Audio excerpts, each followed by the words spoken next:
अस्सलाम वालेकुम फ्रेंड्स। तो आज की इस वीडियो में हम करेंगे क्लींस थ्योरम और इसके एक दो हम एक्सरसाइज के क्वेश्चन भी करेंगे ताकि आपको इसकी बेसिक नॉलेज और इसकी प्रैक्टिस हो जाए। ठीक है, विद एग्जांपल इसको सॉल्व करेंगे। बेसिकली क्लींस थ्योरम कहता क्या है? क्लींस थ्योरम के तीन पार्ट हैं। ठीक है, क्लींस थ्योरम पहले पार्ट में ये कहता है कि अगर कोई लैंग्वेज है जिसका हमने रेगुलर एक्सप्रेशन लिखा है तो उसको हम एफ ए से डिफ़ाइन कर सकते हैं। उसके हमने पीछे चैप्टर 6 किया भी है, रेगुलर एक्सप्रेशन चैप्टर 5-6, उसमें हमने रेगुलर एक्सप्रेशन के एफ ए बनाए हैं। ठीक है, अब कहता है कि दूसरे में ये कहता है कि अगर हम किसी लैंग्वेज का एफ ए लिख रहे हैं तो उसका हम टी जी भी बना सकते हैं। और अगर एक लैंग्वेज है जिसका हमने टी जी बनाया तो उसका हम रेगुलर एक्सप्रेशन भी लिख सकते हैं। बेसिकली वो ये तीन बातें कहता है। ठीक है, अब पहली बात है कि पार्ट वन में क्या कहता है? Every language that can be defined bye F A can also be defined a T G. ये बात आपको हम बता दी है कि अगर एक लैंग्वेज का हम एफ ए लिख रहे हैं तो उसका हम टी जी भी बना सकते हैं। एग्जाम्पल है कि अगर हमारे पास एक एफ ए है डबल ए, ये हमारे पास एक एफ ए है। ठीक है, सॉरी, ठीक है, अब हमारे पास ये एक एफ ए। अब इसका हमने अगर टी जी लिखना है तो टी जी कैसे लिखेंगे? डबल ए बार लगा के। ठीक है, अब ये एफ ए था और ये टी जी, मतलब हर लैंग्वेज का जिसका हमने एफ ए लिखा है हम उसका टी जी लिख सकते हैं। लेकिन बात एक नोट करने वाली कि हर एफ ए टी जी होता है लेकिन हमारे पास हर टी जी एफ ए नहीं होता। ठीक है, अच्छा, अब ये हो गया इसका पार्ट वन। अब पार्ट टू में क्या कहता है कि every language that can be defined by a T G can also be defined by a regular expression. एक लैंग्वेज है जिसका हमने टी जी डिफाइन किया तो हम उसका रेगुलर एक्सप्रेशन भी लिख सकते हैं। ठीक है, अब टी जी का रेगुलर एक्सप्रेशन लिखने का तरीका क्या है कि हम इसमें ना कुछ रूल्स को हम फॉलो करते हैं। रूल्स कौन से हैं कि सबसे पहले अगर फॉर एग्जांपल हमारे पास एक टी जी दिया गया, ठीक है, इस टी जी का हमने रेगुलर एक्सप्रेशन लिखना है। इस टी जी का रेगुलर एक्सप्रेशन लिखने के लिए सबसे पहले हमारे पास जो फाइनल स्टेट्स होती हैं हम उनको करते हैं फाइनाइट। फाइनाइट कैसे करना है कि हम अगर हमारे पास एक से ज़्यादा फाइनल स्टेट है तो हमने उसको एक फाइनल स्टेट तक लेके आना है।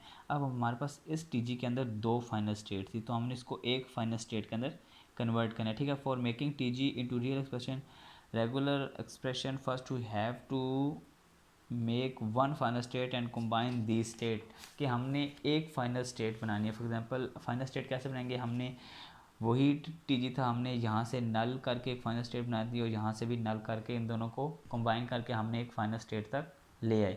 ठीक है, अब फाइनल स्टेट आने के बाद हम जो दो डिफरेंट पाथ होते हैं उनके जो लूप्स होते हैं उनको भी हैंडल करते हैं और जो रेगुलर एक्सप्रेशन उनके अंदर वैल्यूज़ देखी है उनको भी लिखते हैं। अब फॉर एग्जांपल हमने ये अगर पाथ लिया तो उसमें वैल्यू क्या थी? A plus B B, double A का स्टैरिक बी बी नल, तो हमने ये वो वैल्यू लिख ली और यहाँ पे डबल ए बी बी का स्टैरिक डबल ए, तो डबल ए बी बी का स्टैरिक डबल ए।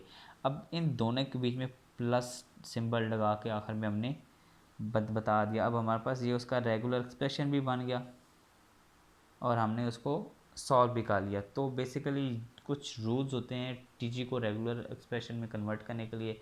मैं दोबारा उसको रिपीट कर देता हूँ कि सबसे पहले हम जो फाइनल स्टेट होती है हम उसको फाइनाइट करते हैं। ठीक है, मीन एक फाइनल स्टेट बनाते हैं, फिर जो डिफरेंट पाथ होते हैं वहाँ से लूप्स को और जो डिफरेंट नोड्स होते हैं उनको एक जगह मर्ज करते हैं और उसके बाद दोनों या दो जितने रास्ते हैं उन सबको ऐड करके लिख सकते हैं। ठीक है, अब पार्ट थ्री के अंदर वो ये बात है कि कहता है कि every language that can be defined by a regular expression can also be defined an F A, कि अगर एक लैंग्वेज है जिसका हमने रेगुलर एक्सप्रेशन लिखा है तो हम उसका एफ ए भी लिख सकते हैं। अब एफ ए लिखने के चार रूल्स उसने बताए हैं।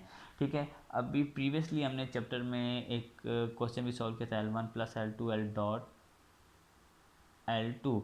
तो अभी हम ब्रीफली उसको देखेंगे कि बेसिकली हम L one plus L two करते कैसे हैं, L one dot L two करते कैसे हैं।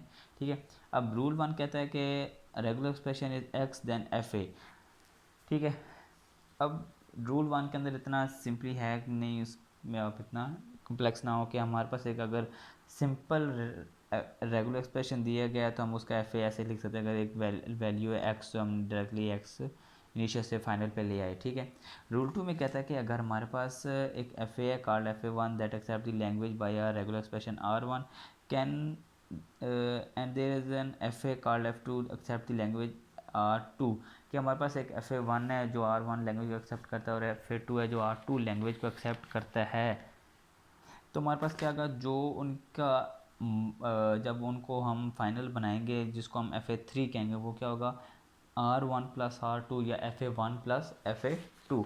अब FA1 प्लस FA2 हम करते कैसे हैं, इसके कुछ बेसिक प्रॉपर्टीज़ हैं जिनको हमने फॉलो अप करना है। अब लेट कि हमारे पास एक FA था, FA1 ये था, FA2 ये था, हमने दोनों FA बना लिए, ठीक है। अब इसमें हम ट्रांजिशन ग्राफ के थ्रू यूज़ करते हुए हम इसमें सॉल्व करते हैं, ठीक है। अब क्या होता है कि हम x1 x2 y3 और y1 y2 हमने ले लिए, ठीक है। अब सबसे पहले हम यहाँ पे लेते हैं पहले ट्रांजिशन ग्राफ और दूसरे ट्रांजिशन ग्राफ की पहली वैल्यू, पहली इनिशियल स्टेट। जैसे अब यहाँ पे थी x1 y1, तो हमने x1 y1 is equal to z1, एक नया नाम उसको दे दिया कि z1 एक नई स्टेट है हमारे पास, ठीक है। अब हमने इन दोनों स्टेट्स को यूज़ करते हुए x से a और y से a, फिर x से b, फिर y से b को रीड करना है सेपरेटली, ठीक है। अब हम सबसे पहले देखते हैं कि x से अगर हमने a को रीड किया तो हम कहाँ जा रहे हैं, x2 पे, तो हमने x से a को रीड किया, हम x2 पे आए। फिर y1 से a को रीड किया तो हम कहाँ आ रहे, y1 पे। अब जब भी हमारे पास से कोई नई स्टेट डिस्कवर होगी तो हम उसको सबसे पहले यहाँ पे लिखेंगे, उसके बाद इसको फर्दर सॉल्व करेंगे। अब हमारे पास z2 एक नई स्टेट डिस्कवर होगी जो है x2 y1, जो पहले इसमें यहाँ तक हमने देखा कि उसके अंदर एग्जिस्ट नहीं करती, लेकिन अब हमने उसको राइट डाउन कर लिया है, ठीक है। फिर हम देखते हैं x1 से b आया तो हम कहाँ गए, x1 पे, और y1 से b आया तो हम y2 पे गए। तो ये भी हमारे पास एक न्यू स्टेट डिस्कवर हुई है जो अब जब हम यहाँ तक आए थे तो ऊपर नहीं थी, लेकिन अब डिस्कवर हुई तो हमने उसको पहले यहाँ पे लिखा, उसके बाद हम अगली पे, आप जब तब तक हम ये करते रहते हैं जब तक हमारे पास सारी स्टेट्स ख़त्म नहीं हो जाती, तब तक सारी स्टेट्स रीड आउट नहीं हो जाती, ठीक है। फिर ऐसे ही हमने x2 से a को रीड किया, y1 से a को रीड किया, वो स्टेट अगर न्यू स्टेट थी तो हमने यहाँ पे लिखी, अगर ओल्ड स्टेट थी तो उसको हम इग्नोर करेंगे। फिर x2 से b को रीड किया, y1 से b को रीड किया, वही हमारे पास z3 या और स्टेट थी। ऐसे ही हम करते गए हमारे पास z5 तक नई स्टेट्स बनी, और हमें आगे हम रीड आउट करना छोड़ दिया तो हमने यहाँ पे आके बस कर दिया, ठीक है।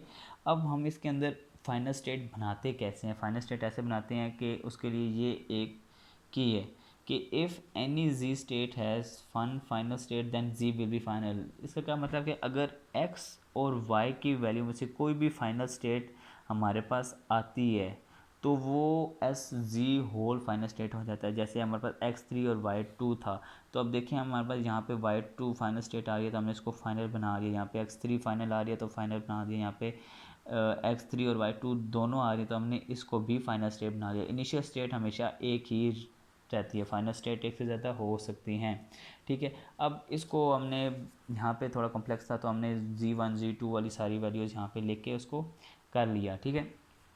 अब इसका इफेक्ट कैसे बनाना है, अब हम हमारे पास ये 5 स्टेट थी ना, z1 z2 z3 z4 z5, हमने 5 यहाँ पे बना लिए, z1 z2 z3 z4 z5। अब क्या था हमारे पास, हमने z1 से जब a को रीड किया तो हम कहाँ गए, z2 पे, z1 से b को रीड किया z3 पे, वही बात है z1 से a को रीड किया z2 पे, z1 से b को रीड किया z3 पे, ठीक है। वैसे ही z2 से a को रीड किया, b को रीड किया z4 z3, a को रीड किया z4, b को रीड किया z3, ऐसे ही z3 को फिर रीड किया, फिर z4 5 सारी स्टेट्स कर दी। फिर जहाँ पे हमारे पास इनिशियल स्टेट और फाइनल स्टेट थी यहाँ पे हमने वो सारी स्टेट्स अपनी ड्रॉ कर ली, ठीक है। अब जो इससे नेक्स्ट वीडियोस में आपको मैं further R1 plus L1 plus L2 और L1 का स्टैटिक या R1 का स्टैटिक बताऊँगा।